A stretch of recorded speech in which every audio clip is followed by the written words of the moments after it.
এসেছিলাম এবং আমাদের সিটিং অ্যারেঞ্জমেন্ট সম্পর্কে আমি মাননীয় সচিবের কাছে বারবার আবেদন করেছিলাম যে আমাদের এই প্রথম সারিতে 3 জন বসবেন এবং 3 জনের বসার সুব্যবস্থা নেই এবং বিরোধী দলের দলনেতা যে বসার সুব্যবস্থার জন্য আমি বলেছি আলাদা করে এটা যেন চিহ্নিত করা হয় এবং পেছনের দিকে এখানে 4 জনের ব্যবস্থা হয়েছে কিন্তু তাদের পা রাখার যে বিষয়টা কম্পার্টমেন্ট এই বিষয়টি আমি বলেছি কিন্তু আজকে এখানে এসে দেখলাম যে সমস্ত ব্যবস্থাপনা গ্রহণের কথা ছিল একই ব্যবস্থাপনায় ওনারা বলছেন এখানে বসার জন্য এই সম্পর্কে আমাদের আলোচনার দরকার।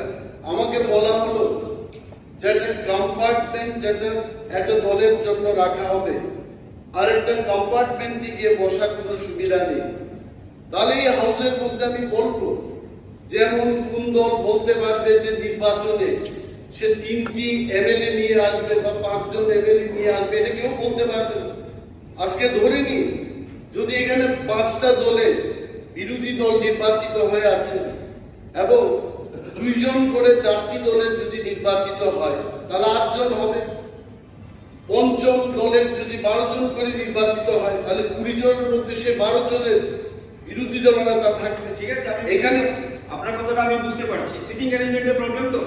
এবং দেখুন এইটা শুনুন এটা হবে, এটা আপনার প্রস্তাবটা ঠিক আছে, পরে এগুলি বিবেচনা করা হবে বলছি। শুনুন, কিন্তু আমাকে আজকে দায়িত্ব দেওয়া হয়নি, আমাকে শুধু দায়িত্ব দেওয়া হয়েছে অধ্যক্ষ নির্বাচনের প্রক্রিয়াটা পরিচালনা করার জন্য।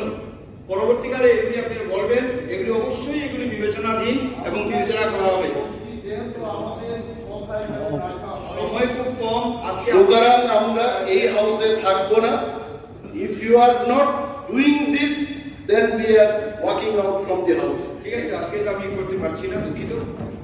কারণ আমাকে যে দায়িত্ব দেওয়া হয়েছে শুধু নির্বাচনের দায়িত্বটা দেওয়া হয়েছে, অধ্যক্ষ নির্বাচনের বিষয়টা শুধু আমি দেখব।